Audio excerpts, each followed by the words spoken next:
When you have to fucking take your foot out and push and glide. I hate that shit. Forget it. Yeah, skating around. Especially if you're not riding all year long, you're like on your way. That is the most unnatural motion ever. And you're like or like there's no right. Yeah, and like then like doing this, you're like you just feel like you're not doing it right, just in general. And then doing it the other way, it feels really awkward. And you see somebody else doing it really well, and you're like, fuck. Yeah. Bud, cheers. Let's kick this one off with a cheers. Yeah. Yes. Okay. Kind of a big deal here. Welcome to Canada. Thank you. Both of you, welcome to Canada. Yeah. I've been here longer. Yeah. I can welcome him. I'm the scout team at festivals for Griz. I feel welcome. Like I go nail it all down, and he comes the last day, and we rock it. I mean, we did get into to Shambhala, and I was like, so what's like the scoop? Right. Yeah. There you go. We won. All right. Tour guide. All right.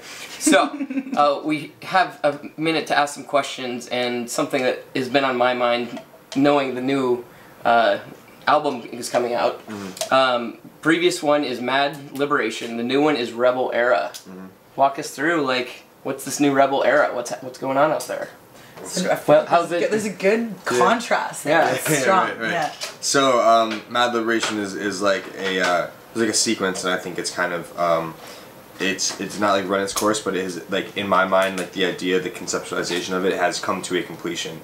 With the living through of the music and the time of it, and then now this next record is titled Rebel Era, and I feel that within this past year, and more so, I mean, in the past like decade or so, but it's kind of like reached up to this tipping point. Whereas reaching a tipping point is like you're seeing a lot of outward like social movements and people that are finally like speaking out against their dissatisfaction with whatever it might be, whether it's American imposition of democracy or like the spread of imperialism. So you're seeing that like a lot nationwide or worldwide, or if it's like something like separations between two different factions of like government and this other like pseudo-political group, you know. So there's a lot of clashing there, and there's a lot of clashing between like socioeconomic classes within other nations, and then also within our own nation. There's a lot of stuff happening, and it feels like this kind of like new revolutionary age where people are kind of turning into these very many like social politicians, you know, by utilizing Twitter and Facebook and all that kind of stuff, and and they're creating these new movements, and it's so fast, and it's like instantaneous, and the spread of information, like these new movements, is like this new era of the rebel mentality. I will listen to it. You have convinced me. I will listen to your next album, Griz. Yeah, it'll be cool. You're welcome. It'll be cool. The music is completely different. The idea is cool. The music's something completely different. So I'll buy the T-shirt. We'll Okay. So I have a question for you. Shoot.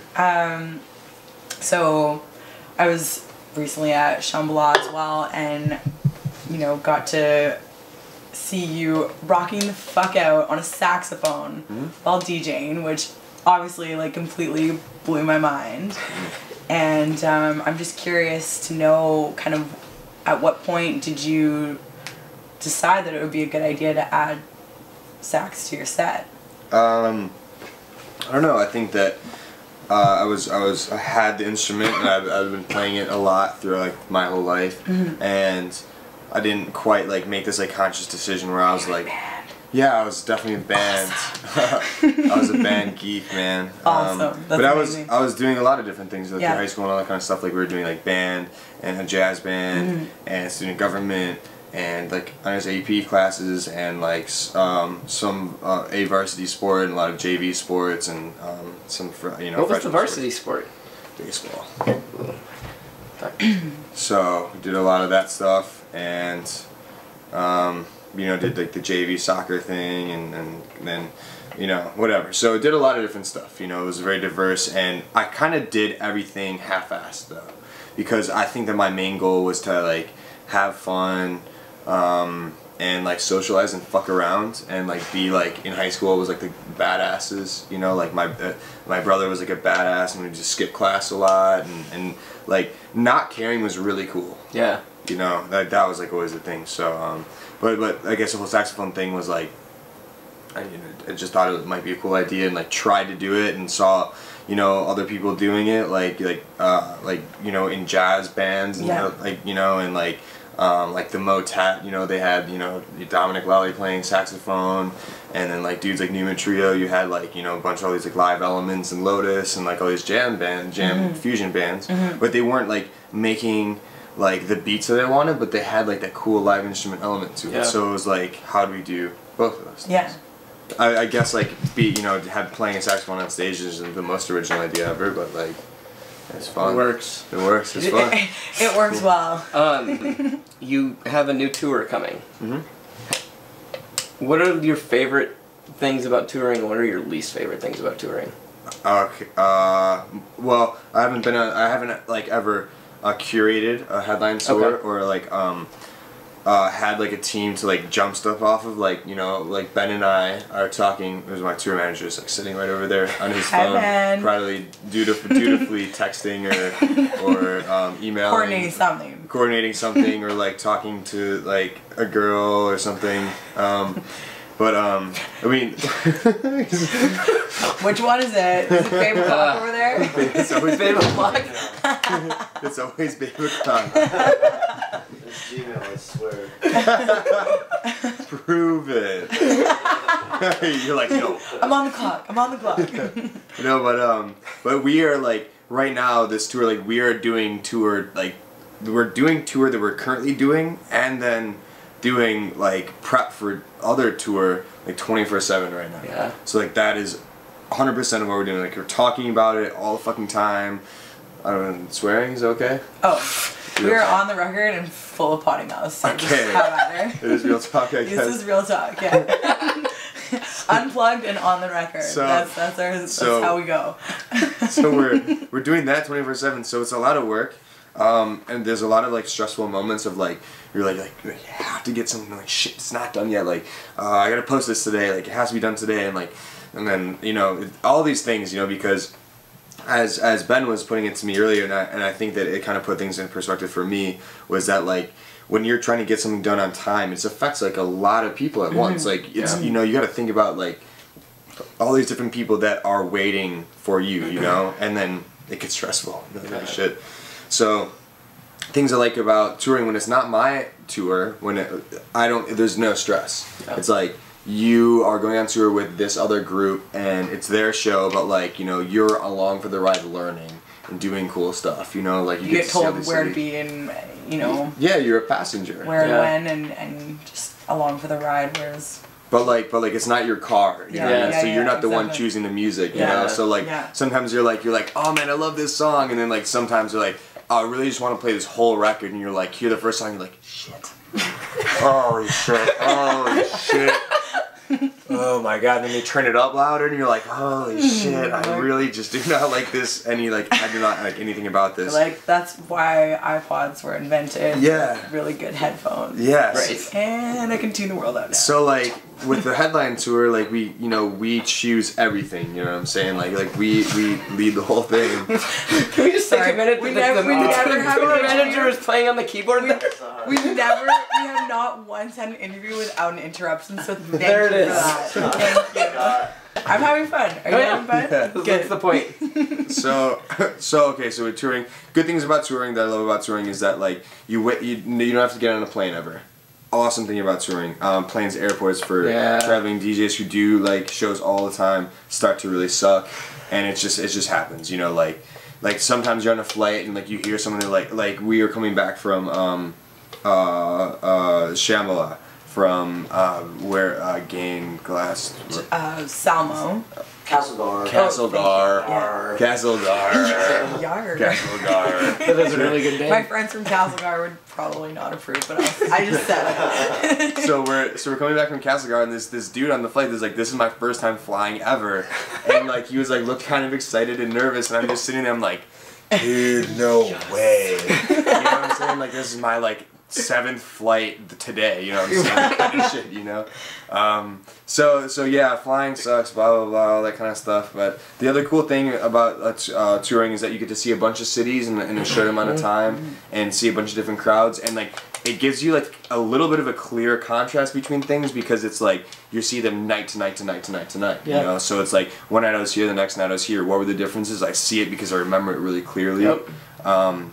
So that's cool. Things I don't like about touring is the fact that I can't get in like the studio or like get in like music making mode. And I'll contrast things that I don't like with things I do like, which is you get to be on a bus like you're like right next to somebody, you know, like the whole time, and you get to choose hopefully some cool like acts that you get to like your support group acts that you get to tour with. And I think we chose some really awesome people. You know, we got pegboard nerds who are like really, really awesome in their sound design and production is awesome. I've been a fan of theirs since I heard of them about a year and a half ago. Yeah. And then we've got Too Fresh who do really amazing things. Yep. And I did a remix for them a long time ago. And these guys are really great people and they make great music. And then they're twins, right? Yeah, and they're twins. And then we have Supervision, who has become one of my closer friends, and he does really, really fantastic, like, you know, does down-tempo music, then he also does, it's kind of like laser bassy, like mid-tempo, kind of more energetic music, so he's really great. Then we have the Floozies, who I'm like really, really wildly stoked on. They blew me away at Wakarusa this year. Like, so fun. So that works well, and there's two of them, and they're brothers, Matt and Mark. And then we have Anvil Smith, who kind of does like the Pretty Lights kind of sounding thing, and he's from Russia, so that'd be cool to have like another nationality. And then I think that we have a few others that are kind of doing like maybe 1 or 2 dates with us, so they're kind of like doing some other fill-in kind of stuff when someone can't do something. And then probably like tons of local support, so it's always cool to like, you know, see what the local kids are doing. Totally. Collaborate and really get to know the, like, you can pick someone's brain a lot when you're, you know, sitting this close to them on a bus for or hours just and hours. blow someone's mind that they get to do this with you. Yeah. I mean, like how the tables have turned. I mean, I consider like all these people like you know, in a way, idols. You know, like all these people in one way or another have really, really impressed me, and like I covet what they do. Yeah. And so like it's always comes from like an even playing field. Like, you know, it's just cool to receive this stuff from that. So I heard from Little Birdie that you do a pretty epic impression of Pretty Lights. Or DJs in general. And I was wondering if you might care to That was share. a really priceless look right there. Who, me? Oh yeah, I got a look. I was the Little Birdie. Can we get some impersonations of other DJs? So we'll just DJs just like in general have like a thing. Absolutely. You know what I'm saying? And so like, but like everybody has like a different like, you know, like way of rocking a crowd, you know? And I feel like people know. Of course. And what was really, really wicked funny was that, and I forgot what jam band it was, but for last Halloween, I think it was like String Cheese Incident kind of did that. They dressed up like Pretty Lights, like Bass Nectar, and like Big Gigantic, and like did this like 1.5 minute montage of like each one of their songs and threw them all together, and like with Derek, like Pretty Lights, you know, like he like will wear a hood, and like he has his hat like this, you know, he's like goes like this, you know, like.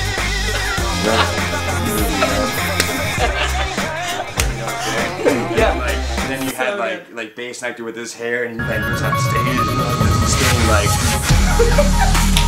You know, he does like the big bass thing, and then they also did Big Gigantic, and it's like it's a little bit harder to do then, but like, you know, like down the, you know, like he's got his thing, and like jumps. Jeremy's going, and when he gets a chance, he goes, yeah, yeah, he has to drum again. Come on, you know, like let's go.